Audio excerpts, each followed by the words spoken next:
இங்கே வந்திருக்கிற எனக்கு பிடித்த பேசவா வேணாமா? கிளம்பிடலாம் எல்லாருமே கிளம்பிடலாம், டைம் ஆகுது. இங்கே வந்து இந்த விழாவை சிறப்பான ஒரு விழாவை ஆக்குனது மட்டும் இல்லாமல் மனசுலேருந்து அவ்வளவையும் பாராட்டுகளாக கொடுத்த எனக்கு பிடித்த இயக்குனர்கள் எல்லாருக்கும் வணக்கம், நன்றி. கொட்டுக்காளியோட டீம் எல்லாருக்கும் வணக்கம். இங்கே வந்திருக்கிற பத்திரிகையாளர்கள், தொலைக்காட்சி நண்பர்கள், இணையதள நண்பர்கள், ஃபோட்டோகிராஃபர்ஸ், கேமராமேன் எல்லாருக்கும் நன்றி, வணக்கம். இது முதல்ல நான் கூழாங்கல் படம் பார்த்தேன். எனக்கு அருண் விஸ்வா கூப்பிட்டு போய் நம்மளோட ஃப்ரெண்டு ஒருத்தர் நீங்கள் இந்த படம் பாருங்கள் அப்படின்னு சொல்லி சொன்னார். நான் அந்த படம் பார்த்தேன். உண்மையிலே எனக்கு வந்து அதை புரிஞ்சுக்கிறதுக்கு ரொம்ப ரொம்ப சிரமமாக இருந்தது. எனக்கு வந்து நான் ஏற்கனவே சொன்னதுதான், நான் நிறைய உலக சினிமாக்கள்லாம் பார்த்ததில்லை. எனக்கு தெரிஞ்சதெல்லாம் தமிழ் சினிமாவில் என்னென்ன படங்கள்லாம் வந்திருக்கோ அதெல்லாம் பார்த்துருக்கேன். இங்கே இருக்கிறது மட்டும்தான். இதில் வித்தியாசமாக வந்த படங்கள் எல்லாம் தான் எனக்கு ஓரளவுக்கு இருக்கிற புரிதல். அந்த படத்தை புரிஞ்சுக்கிறதுக்கு ரொம்ப சிரமமாச்சு. அப்புறம் பேசி தெரிஞ்சுக்கிட்டேன். அப்புறம் அவர் வந்து ஒரு அவார்டு வாங்கினார் அப்படின்னு சொன்னாங்க, ராட்டர்டாம் ஃபெஸ்டிவல். நமக்கு அதிகமாக வெளியே தெரிஞ்ச ஃபெஸ்டிவல்ஸ் வந்து கான் ஃபிலிம் ஃபெஸ்டிவல், ஆஸ்கர் மட்டும்தான் நமக்கு தெரியும். இது ராட்டர்டாம் ஃபிலிம் ஃபெஸ்டிவல்னு சொன்னாங்க. அதில் வந்து அவர் அவார்டு வாங்கியிருக்காரு அப்படின்னாங்க. ஓ அப்படியா, ஓகே அப்படின்னு சொன்னால் நமக்கு தெரில. அப்போ தான் அருண் சொன்னார், இது வந்து ஃபஸ்ட் ஃபிலிம், டெபியூ ஃபிலிம் பண்ணுறவங்களுக்கு கொடுக்குற அவார்டு, உலகம் ஃபுல்லாக இருந்து செலக்ட் பண்ணுவாங்க. இந்த அவார்டை ஏற்கனவே வாங்கினவர் வந்து கிறிஸ்டோஃபர் நோலன் அப்படின்னு சொல்லி சொன்னார். நான் அப்படியே பார்த்தேன் அவரை, வினோத்தை பார்த்துட்டு, எந்த ஊர் பிரதர் உங்களுக்கு அப்படின்னேன். அண்ணே இங்கே தானே, மதுரை தானே அப்படின்னாரு. எனக்கு வந்து ஒரு மாதிரி அப்படியே கூஸ் பம்ஸ் ஆயிடுச்சு.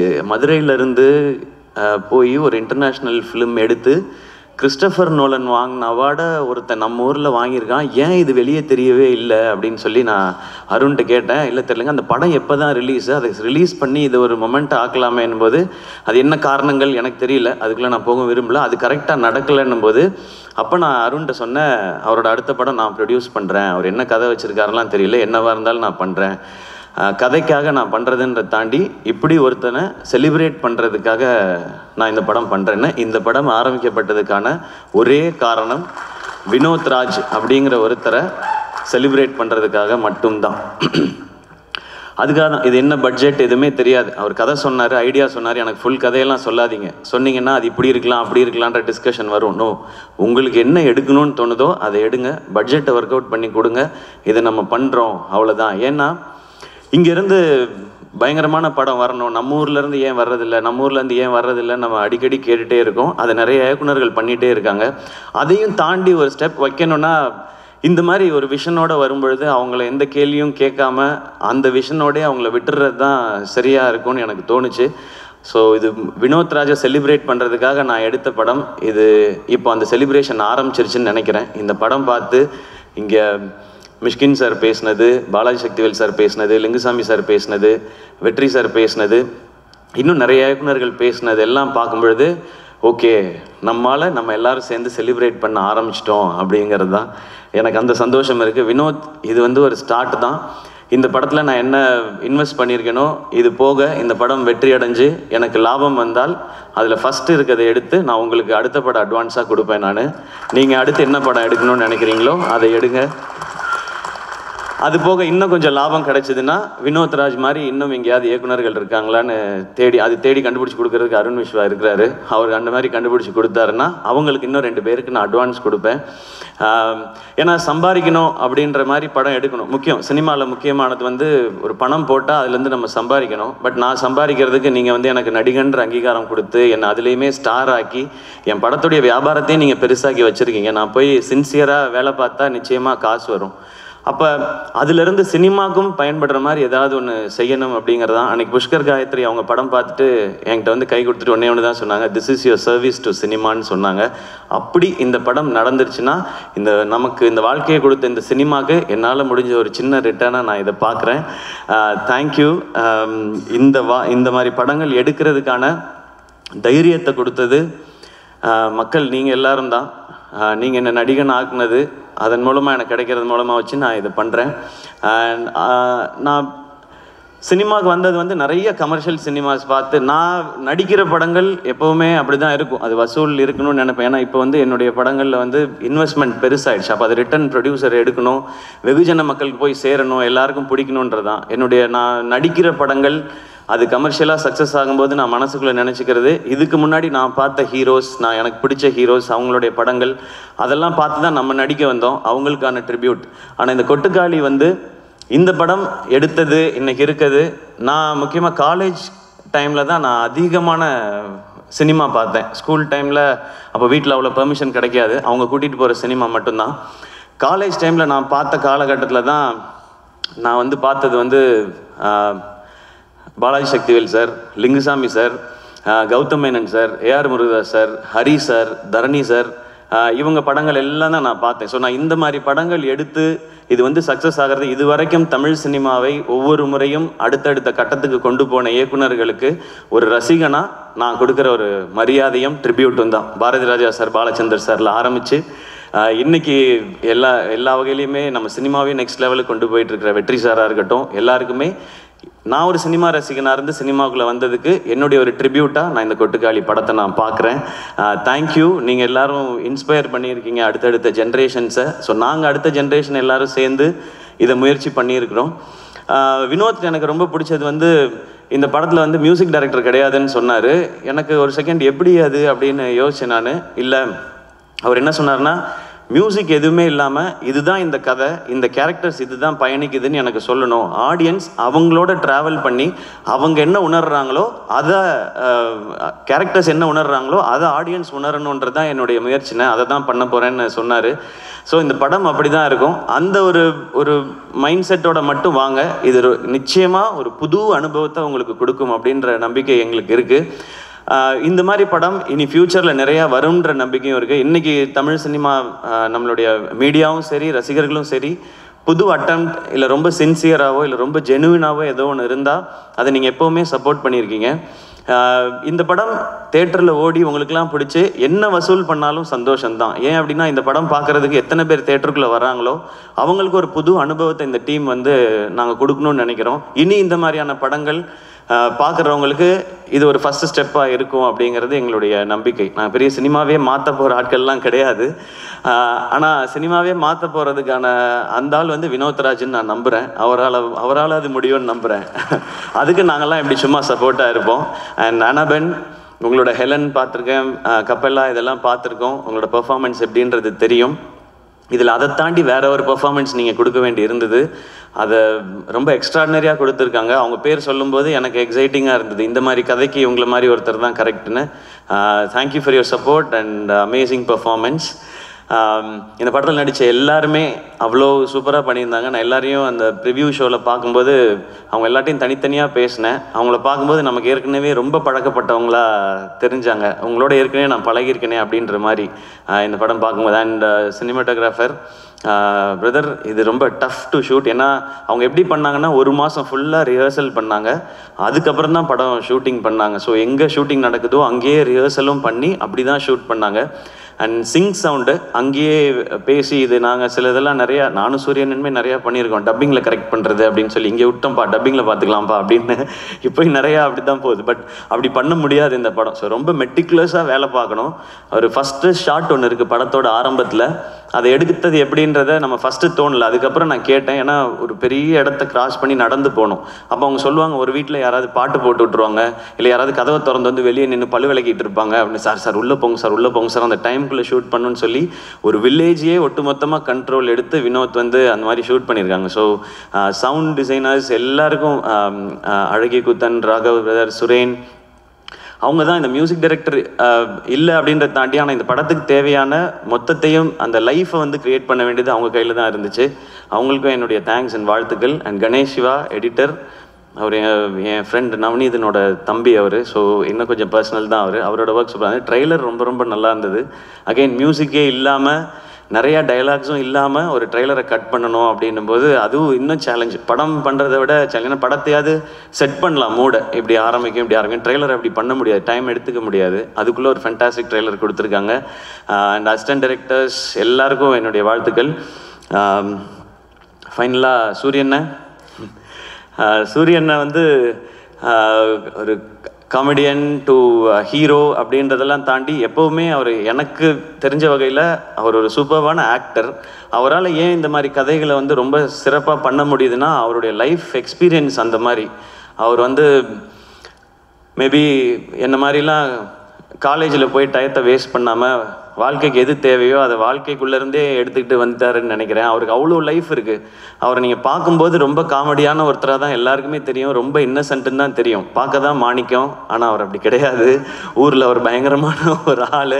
அவருடைய கதைகள் கேட்டால் அதுக்குள்ளே எல்லாமே இருக்குது. அவர் வாழ்ந்த வாழ்க்கைக்குள்ளே அவ்வளோ இருக்குது. அது மனசுக்குள்ளேருந்து அவர் வெளிப்படுத்தும் போது இந்த மாதிரியான பெர்ஃபார்மன்ஸ் வருதுன்னு நான் நம்புகிறேன். விடுதலை அவருக்கு ஒரு பெரிய டைமென்ஷன். அதை வந்து வெற்றி சார் வந்து கொடுத்தாங்க. அப்போ அந்த விடுதலை நடந்துட்டு இருக்கும்போதே இந்த கொட்டுக்காளி அந்த படம் பண்ணாங்க. நான் கொட்டுக்காளி ரஷஸ் பார்த்துட்டு சொன்னேன், அண்ணா விடுதலை படத்தில் வெற்றி சார் வந்து உங்களை பயங்கரமாக ஒர்க் வாங்கியிருப்பாங்கன்னு. அவங்க வந்து யாருனாலுமே பயங்கரமாக நடிக்க வச்சுருவாங்க. பட் எனக்கு என்னமோ தோணுது கொட்டுக்காளி படம் அதை விட 1 மார்க் எக்ஸ்ட்ரா வாங்கிடும்னு நினைக்கிறேண்ணே உங்களோட ஆக்டரா அப்படின்னு சொல்லி. எனக்கு அதுதான் ஃபஸ்ட்டு ரஷஸ். அப்போ நான் விடுதலை பார்க்கல. நான் விடுதலை பார்க்காமலே எனக்கு தோணுனது தான். ஏன் அப்படின்னா மேபி அது இன்னும் நெருக்கமாக அவரை நமக்கு காட்டினதுனால. அண்ட் இதில் ஒரு சின்ன ஒரு ஷேடு இருக்குது. அது இது வரைக்கும் நம்ம சூரியன்கிட்ட பார்க்காத ஷேடு. அதனால எனக்கு அது தோண்டிகிட்டே இருந்துச்சு. அண்ட் கருடன் அது வந்து கருடன் இந்த பிளானில் இருக்குன்னே எனக்கு தெரியாது. வந்து ஒரு பெரிய கமர்ஷியல் சக்ஸஸ் கொடுத்தேன். இந்த வருஷம் சக்ஸஸ்ஃபுல்லாக ஓடின படங்களில் முக்கியமான இடத்துல கருடன் இருக்குது. ஒரு 3-4 ஃபிலிம்ஸ் தான் இருக்குதுன்னு நினைக்கிறேன், ஒரு ப்ராப்பர் பிளாக் பஸ்டர் ஃபிலிம்னு. அதில் கருடன் இருக்குது. ஸோ கமர்ஷியல் சக்ஸஸும் கொடுத்துட்டாரு. நான் கம்பேர் பண்ணுறேன்னு நினைக்க வேணாம். எனக்கு வந்து நான் காலேஜ் படிக்கும்போது ஞாபகம் இருக்குது, விக்ரம் சாருக்கு வந்து தூள் சாமி பிதாமகன் ஒரே வருஷத்தில் வந்துச்சு. சார் விக்ரம் சார், நான் கம்பேர் பண்ணி சொல்ல சார், அந்த இயர் உங்களுக்கு எப்படி ஸ்பெஷலாக இருந்ததோ அந்த மாதிரி ஒரு ஸ்பெஷல் இயர் சூரியனனுக்கு இந்த வருஷம். விடுதலை, கருடன் அண்ட் இந்த கொட்டுக்காளி. இதில் சூரியனனுக்கு நேஷ்னல் அவார்டு கிடச்சிச்சின்னா என்னை விட அதிகமாக சந்தோஷப்படுறவங்க யாரும் இருக்க மாட்டாங்க. நான் கிடைக்கும்னு நம்புகிறேன். அப்படி இந்த படத்தில் ஏதாவது லைட்டாக முன்ன பின் ஆனாலும் வெற்றி சார் இருக்காரு, அவர் வாங்கி கொடுத்துருவாருன்ற நம்பிக்கை எனக்கு இருக்கு. ஸோ அது கிடைக்கணும். அண்ட் எனக்கு இன்னும் ஆசை, இன்னும் மிஷ்கின் சாரோட படத்தில் ஒர்க் பண்ணணும் சூரியன் அடுத்து. சார் நீங்கள் வந்து சூப்பர் சார், தேங்க்யூ சார். அதே மாதிரி பாலாசக்திவேல் சாரோட படத்தில் ஒர்க் பண்ணணும். ஏன்னா அவர் உண்மையிலேயே ரொம்ப ரொம்ப திறமையான நடிகர். எனக்கு ஏன் அதெல்லாம் நான் ஏன் ஒர்க் பண்ணணும்னு கேட்கலன்னா, அவங்களாம் நிறைய பயங்கரமாக நடிக்க சொல்லுவாங்க. நமக்கு அவ்வளோ வராது. நமக்கு ஓரளவுக்கு அப்படியே பண்ணிவிட்டு மொத்தமாக ஒரு பேக்கேஜ் தான் நம்ம. ஆனால் சூரியன்னா என்னை விட இன்னும் நல்லா நடிக்கக்கூடியவர். ஸோ எல்லா இந்த மாதிரி ஒரு எக்ஸ்ட்ராடினரியான டைரக்டர்ஸோட அவர் ஒர்க் பண்ணணும்.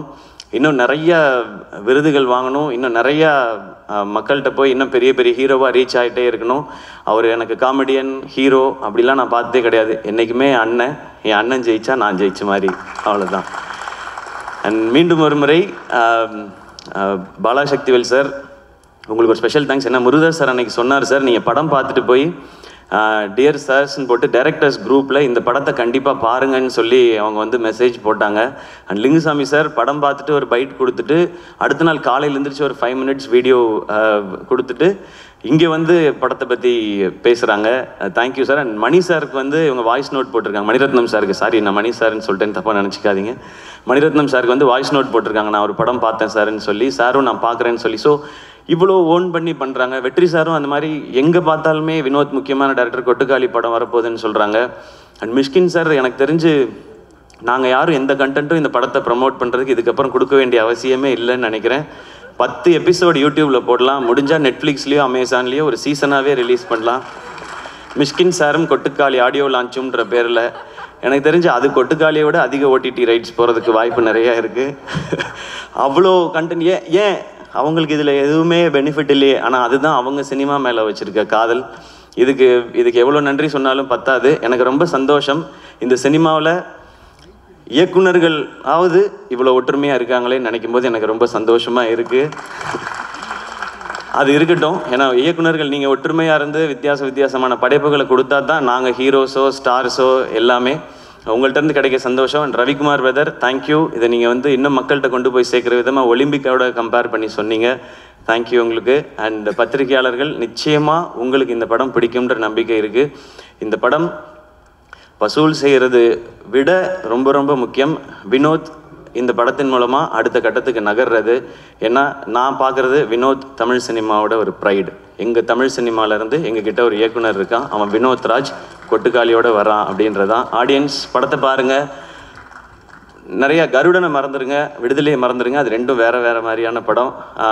இது வித்தியாசமான ஒரு அனுபவத்தை நிச்சயம். இந்த வித்தியாசமான வார்த்தையை ரொம்ப நானே நிறையா பயன்படுத்திட்டேன் என்னுடைய படங்கள்லேயே. இது ஒரு வித்தியாசமான படம் அப்படிலாம். இது எந்த வித்தியாசமானதுன்னா இது ஒரு புது எக்ஸ்பீரியன்ஸ், அதான் சொல்ல தெரியுது. நம்ம இது வரைக்கும் போகாத ஏதாவது ஒரு தீம் பார்க்குக்கு போனோம், அது எப்படி இருக்குன்னே தெரியாமல் நம்ம போனோன்னா அது ஒரு அனுபவம் கொடுக்கும் இல்லையா? அந்த மாதிரியான அனுபவத்தை இது கொடுக்கும்னு நான் நம்புகிறேன். இதுக்குள்ளே எல்லாமே பேசியிருக்காரு வினோத், எல்லா வகையான அரசியலும் பேசியிருக்காரு. ஆனால் எதையும் கருத்தாக திணிக்காமல் கதையோட்டத்தில் கேரக்டர்ஸோட இயல்புலேயே சொல்லியிருக்காரு. இந்த படத்தை நீங்கள் சப்போர்ட் பண்ணிங்கன்னா நிச்சயம் கொட்டுக்காளி மாதிரி இன்னும் எஸ்கே ப்ரொடக்ஷன்ஸ்லேருந்து நிறைய படைப்புகள் வரும். நிறைய இயக்குனரை உங்களுக்கு அடையாளப்படுத்த, நான் யாரையும் கண்டுபிடிச்சி உங்களுக்கு நான் தான் வாழ்க்கை கொடுத்தேன், இவங்களை நான் தான் ரெடி பண்ணேன், அந்த மாதிரிலாம் நான் சொல்ல மாட்டேன். ஏன்னா என்னை அப்படி சொல்லி பழகிட்டாங்க, நான் தான் வாழ்க்கை கொடுத்தேன்னு. அந்த மாதிரி ஆள் நான் இல்லை. எனக்கு இது ஒரு சின்ன ஒரு இன்ட்ரடியூஸ் பண்ணுவோம்ல, இங்கே பாருங்கள் இவங்க தான் என் ஃப்ரெண்ட் அப்படின்னு சொல்லுவோம்ல, அந்த மாதிரி வேலைகளை அதுவும் நீங்கள் கொடுத்த இந்த ஆக்டர்ன்ற இந்த பொசிஷன்லேருந்து இதை கரெக்டாக யூஸ் பண்ணி பண்ணணும்னு நினைக்கிறேன். இது வெற்றி அடைந்தால் இந்த மாதிரி முயற்சிகள் இன்னும் தொடரும். மீண்டும் மறுமுறை எல்லாருக்கும் நன்றி and love you all. And உங்களுக்கு தேங்க்யூ, நீங்கள் தொகுத்து வழங்கினதுக்கு. அண்ட் உங்களோட ஷோஸ் எல்லாமே சூப்பராக இருக்குது. அண்ட் எல்லாருமே அதை பற்றி பேசிகிட்டு இருந்தோம். இப்போது கங்க்ராச்சுலேஷன்ஸுங்க. Thank you so much. Draft session, please.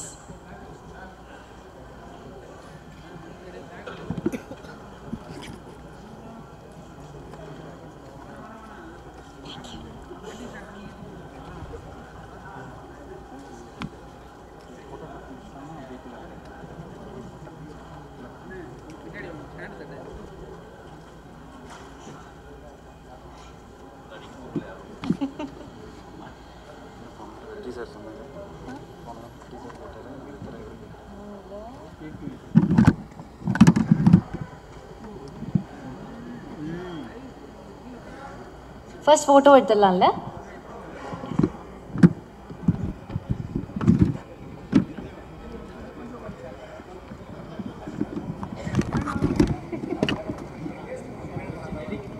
Sir கொஞ்சம் க்ளோஸாக எல்லாரும் நின்றீங்கன்னா it will be nice. We can fit in the frame. அப்போ